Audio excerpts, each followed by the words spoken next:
Hello and welcome to another Farbank Fly Fishing School episode. This episode focuses on a selection of essential casts that all river anglers should know.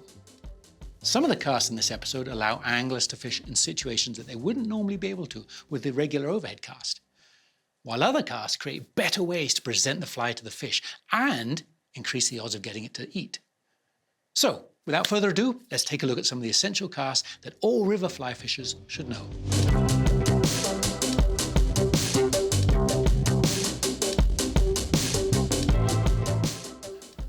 So why do we look at other river casts? Well, a lot of people ask me, how do you become a better angler? And very simply, you become a better caster. Not only do you become a better overhead caster, but you learn casts that put you in situations where other people don't fish. Now, if you know the regular overhead cast, you're fine. You can cast in most situations, but there are plenty of river areas where this will not do. If you need to get your fly under an overhanging tree, your overhead cast is going to fail miserably. So for that, you need to learn a cast called a side cast. And this whole chapter and episode is all about the different casts you need to fly fish a river successfully. The side cast is a great one for getting underneath trees, mentioned that. There's also a roll cast. You need to learn a roll cast. One of the most staple casts as a river angler that you should have in your books is a roll cast. It's a wonderful cast for casting when you have obstructions behind you and you can make no form of backcast. Those casts get you out of situations. But in addition to that, there's a bunch of casts that actually help create better presentations and better ways of fishing the flies. There's a cast called a reach cast. We're going to take a look at a reach cast. It's a cast where you reach and put a fly line in a different position from where it would be with a regular overhead cast. There's a cast called an aerial mend. We'll take a look at the aerial mends. Those are ways of throwing lines into mends so they land on the water already with a mend. And there's a very important group of casts called the slack line casts, which are ways of creating slack when you make the cast and making the fly line land with slack. So without further ado, let's go down and take a look at all of these beautiful casts that will help you as a river angler.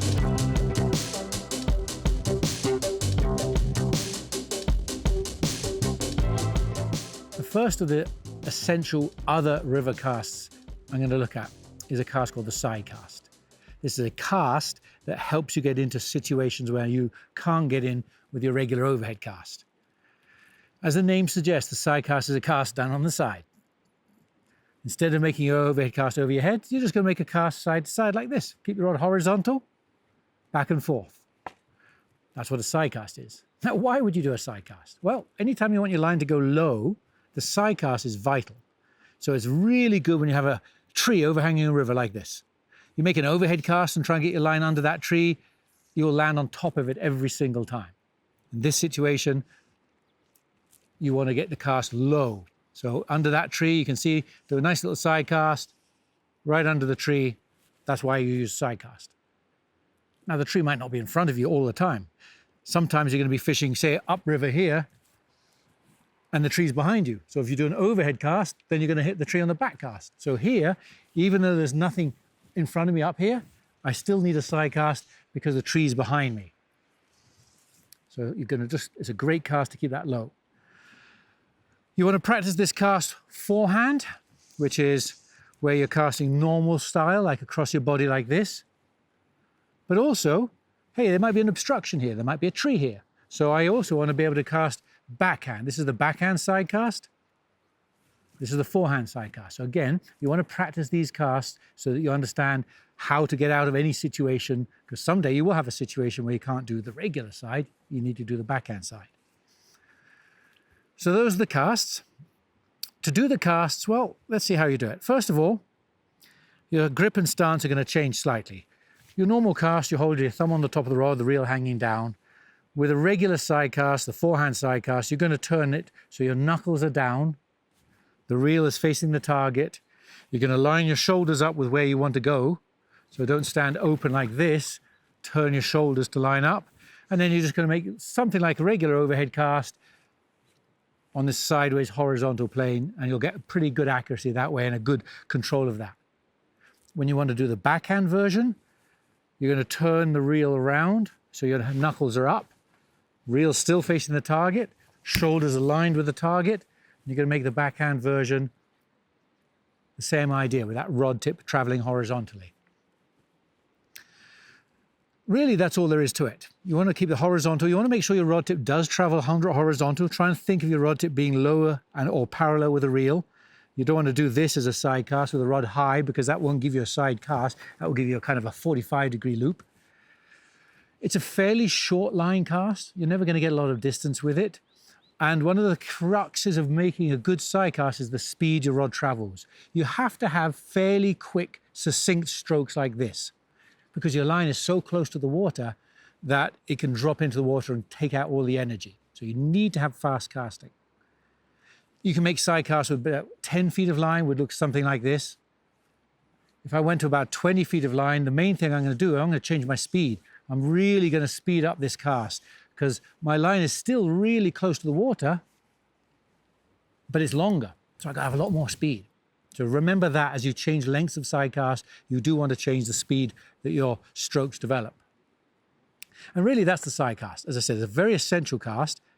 One of the things you'll find is a problem with the side cast: accuracy is really hard.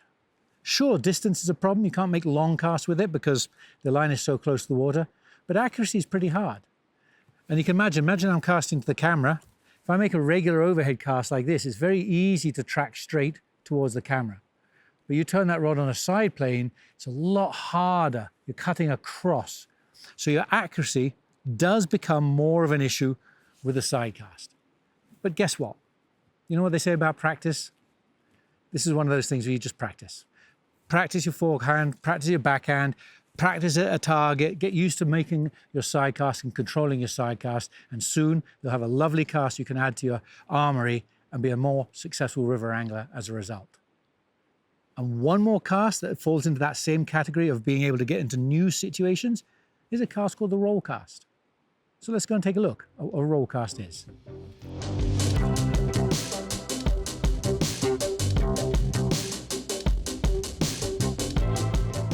The other essential river cast to know is called the roll cast. The roll cast, you cannot fish a river without a roll cast. Simply, there are going to be times, plenty of times, where you're going to have a tree behind you, or a bank, or a bridge, or a person, and you can't make a regular cast that has a line going behind you, the back cast. In those situations, you need to know a cast called a roll cast. And a roll cast is simply a cast that really has no back cast, just a forward cast. So perfect if something's behind you. Before you actually learn the roll cast, let's just show you a couple of things like a good one and what a bad one looks like. A good roll cast is very easy. It unrolls with efficiency, it unrolls in the air, it unrolls with a parallel, nice narrow loop, and it drops to the water. No effort, parallel to the water, drops easily. A bad roll cast, just so you can identify what you're doing if you're doing it wrong, it rolls along the water. The loop tends to be wide. A lot of people put a lot of effort into a roll cast. There shouldn't be any effort into a roll cast. And above all, it shouldn't land with a pile of slack unless you want that to happen. That's part of your technique. Generally speaking, a good roll cast should land in a nice straight line with a perfectly formed loop out in front of you. And to do that, you've got to know how to make a roll cast. And just before we go into how to make a roll cast, I want to give you a little bit of terminology, which we'll be using throughout this little chapter here. Things to observe. The terminology, number one, is what's called the D-loop. The D-loop is simply the line that hangs from the rod and that's behind the rod. That's called a D-loop. It hangs behind the rod. It's essential to have a D-loop with a roll cast. Another thing to know about is the line that's actually on the water in front of you. That is called the anchor. It's gripping the water. It's called the anchor. So you've got the D-loop behind and the anchor in front. And then the last bit in between those two is you have what's called point P, and point P is where the line touches the water. A tiny little ripple that's formed where the line hanging touches the water, and that ripple is point P. We're going to talk all about those as we go through this cast. The last part of kind of understanding this whole thing is to know you've got to use a line that's the right type of line for it. You've got to have a line that's got weight at the back. It's very hard to roll cast where you've got line weight at the front. A lot of lines designed these days have weight at the front because they're great overhead casting lines. So if you want to master roll casting with a one-handed rod, get a line that weight is at the back end. And at Rio, we make one called a single-handed spey, and it is absolutely, it's what I've got on here, and it is my go-to line for teaching and using whenever I want to make a roll cast with a one-handed rod. And then we need to start backwards. We're going to start with what's called the forward cast. So let's take a little look at the essence of the forward cast.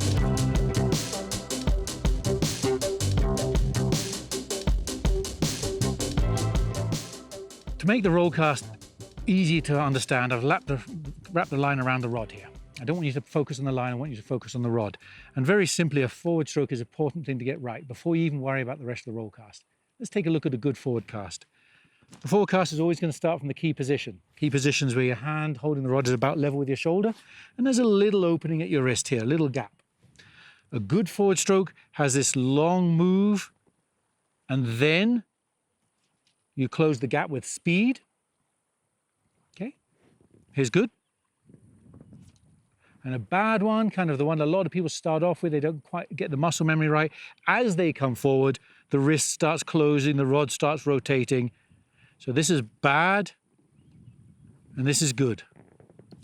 And you can see it in your loops. When you make a good cast, you get that loop parallel to the water and unrolls in the air. And if you do this early rotation, it rolls along the water and lands in a pile of slack. So get your forward stroke right first. It's very important. You can just do it like I am, wrapping the line around the rod.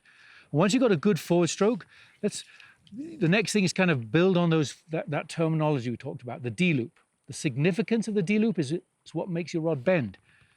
So if you make a cast and your D loop is in front of the rod, there is no load. It's not going to work. It's essential that you tilt the rod back. There's some D loop behind you. That's going to load your rod and make an effortless cast. We talked about the anchor. That's the line on the water. Well, very simply, the line on the water has got to be in front of you. You don't want a line on the water behind you. It's got to be in front of you. And in a nutshell, the less line that's on the water, when you make a forward cast, the better your roll cast will be. And really, the other thing we talked about, the point P, that's a very, very important one. Point P should always be in front of where you're wading. When you make a forward stroke, point P should always be in front. So here's one, I'm going forward, point P's there. Perfect. If point P's behind you, like back there, when you go forward, you get that long spray noise, the line loses all its energy, and that's very simply because point P went behind you. So your good roll cast has got to have a nice D loop, point P in front of you, a small anchor, and a good forward stroke. And really those are the terminologies that we talked about, but perhaps the other most important thing, perhaps the most underrated part of this roll cast is what's called the train tracks or the rail tracks. And this is an imagination thing. Simply, if your fly line's on the water, the anchor, and it's pointing in one direction, your forward stroke should be absolutely parallel to that line. Parallel, like a train track, or a ladder, some people call it. But if you have a forward stroke that is parallel to that line on the water, you'll have a beautiful roll cast every single time. And if you diverge, if your train track, your rail track is facing one way and you aim at a different place, you get a bad cast. So you've got to follow the train track, you've got to have a good D loop, you have a small anchor, make sure point P's in front of you, have a lovely forward cast and choose the right line, and you'll soon be a master at the roll cast.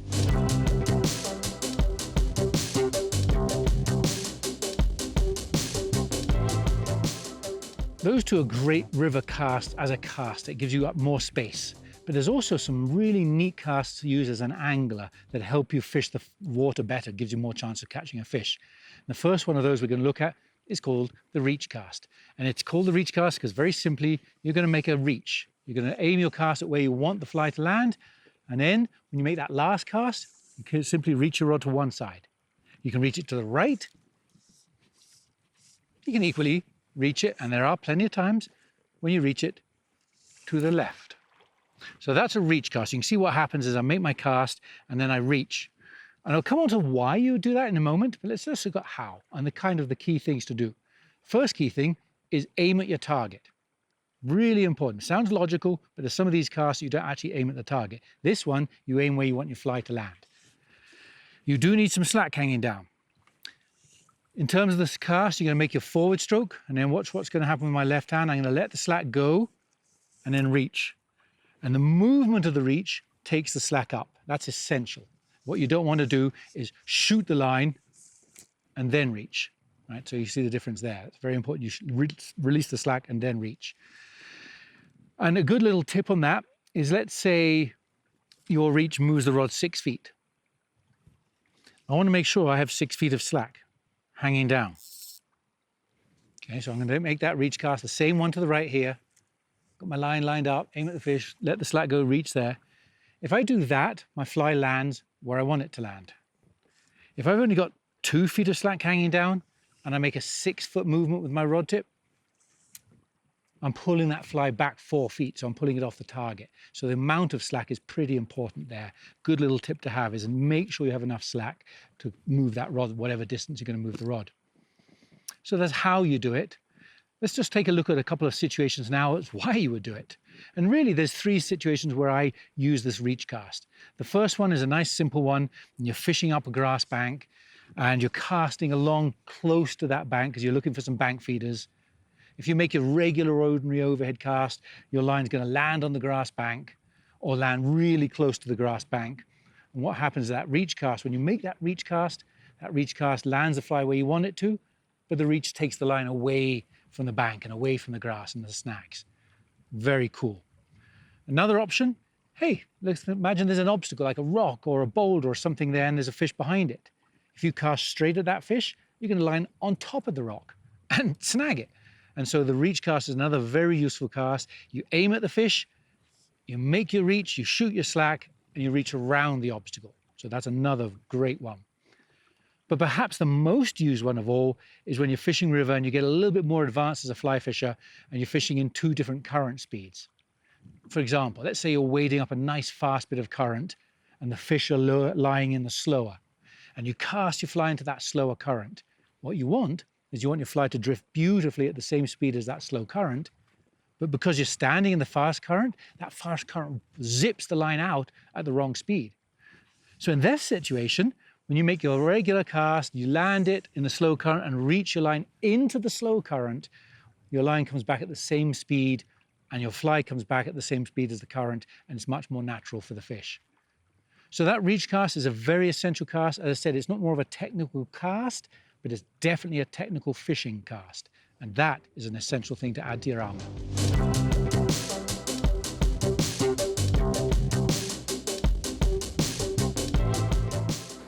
Another useful fishing cast, very similar to the reach cast, is called the aerial mend. And the aerial mend, well, if you fish rivers, you know that you're going to have to put mend in your line plenty of times to get it to fish correctly. Well, an aerial mend is you make your line land with that mend in, not add it afterwards. Very useful cast, and we'll see why in a moment. First, how do you do it? Well, it's kind of like the reach cast. You're going to make the same moves as the reach cast. You have a bit of slack here. You're going to aim your cast where you want your fly to land. You're going to do your reach cast, but you're going to move your rod out and back. And the out and back makes your line land in a curve, which is the mend. So your fly lands with a beautiful mend in it in the air, hence the name the aerial mend. It's a pretty easy cast to do. Your rod doesn't go up and down, it just goes out and back. And the couple of things you want to practice is how to get big mends and little mends. And that is literally how big is your out and how little is your out. So here, if I want to do a big aerial mend, I'm going to do something like this. Target my spot, shoot the line, big out, big back. That's a huge mend I've put into the line. And sometimes you want a little bit more subtlety in the mend. You don't need to mend it so big because maybe you've got a narrow channel. And in those cases, you just make much more of a subtle out and back. It's out and back. That's all you need, and that puts a nice little mend into it. So that's how you influence the size of the mend. And the other thing you should practice is how to locate where your mend is. Like, do you want your mend at the leader? Sometimes you do. Do you want the mend in the middle? Do you want the mend by the rod tip? So sometimes you're going to have to influence where you put the mend. And really, that's a timing. That's a rhythm thing. When you finish your final forward cast and you stop the rod, the bigger the gap between you stopping the rod and moving it to the side, the closer to you the mend will be. So I want to put a mend in right by the leader and I go bing, bong, bang. It's literally bing, bong, bang. If I want that mend to be closer to me, like the middle of the line, bing, bong, bang. And then if I want the mend right under the rod tip, bing, bong, bang. Right? So that pause between the bing and the bong is the influences of mend. I know it's silly language, but it kind of makes sense to me. I like that. And the other thing you should practice, you should be able to mend to the right side and you should be able to mend to the left side, because you just don't know which direction you want to be putting mends into it. So that's the aerial mend. It's a great cast to practice. Now, why would you use it? Well, sometimes you might fish a sinking line. You cast your sinking line out, your line lands, starts sinking, and then you decide to try and mend. Well, you're too late because the line's underwater, it's sunk, so the mend is useless at that point. Way better to land with a mend and get it to fish correctly.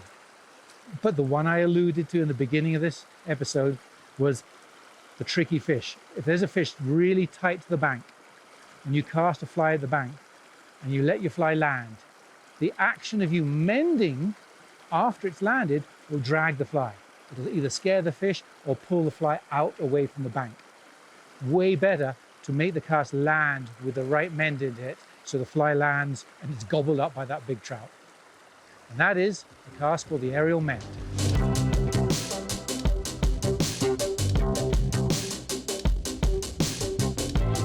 The final fishing cast I'd like to run over with you, it's not so much a cast, but a technique.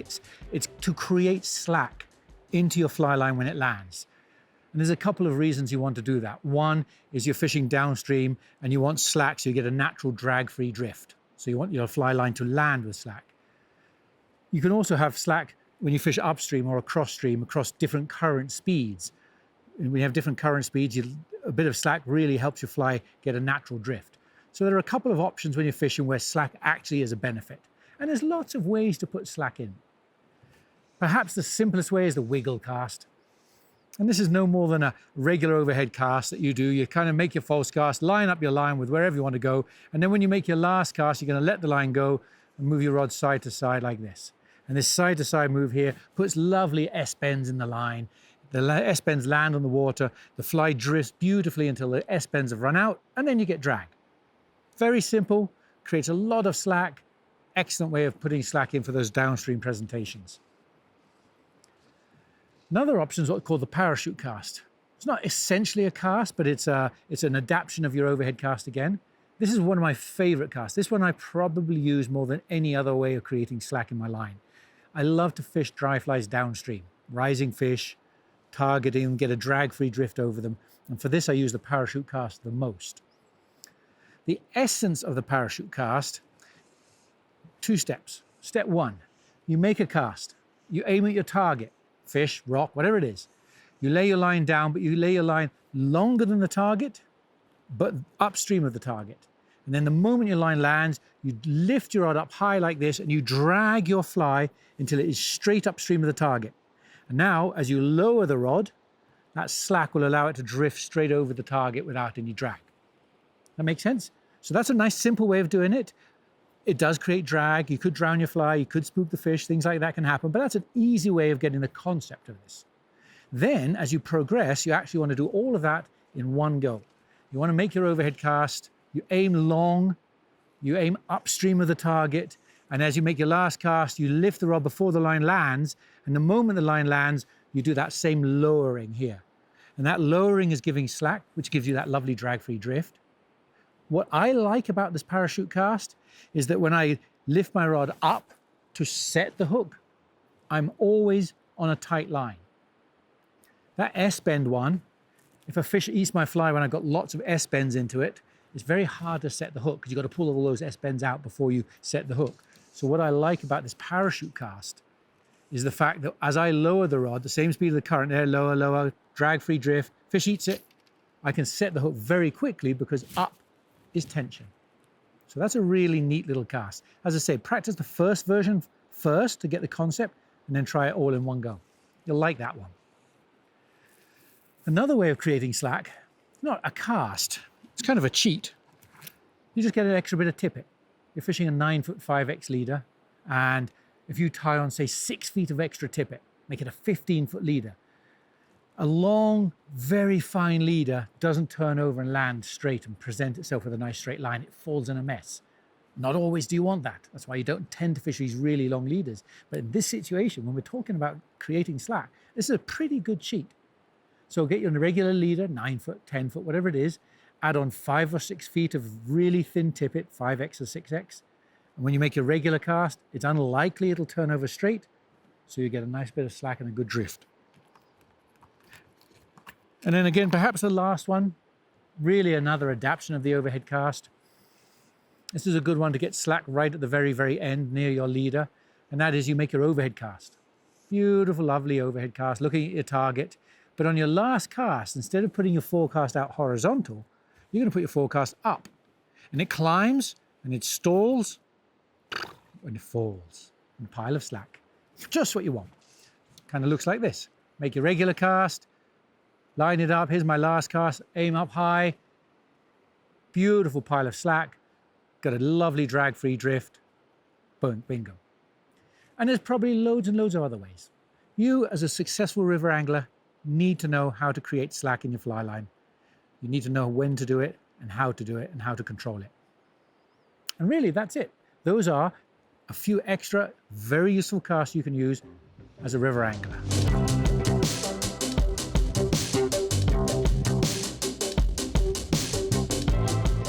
So there you have it, a collection of really useful casts that can help you fly fish in a river and maximize your success.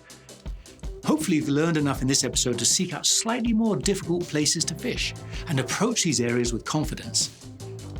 As always, I want to end this episode with a friendly reminder to do your part in keeping the river clean and the fish healthy. Look after the environment. Leave no trace of your visit to the water, and please treat those fish that you catch with the utmost respect. I hope you enjoyed this episode, and also hope to see you on the water one day putting your newfound casting skills to great use. Thanks a lot for watching.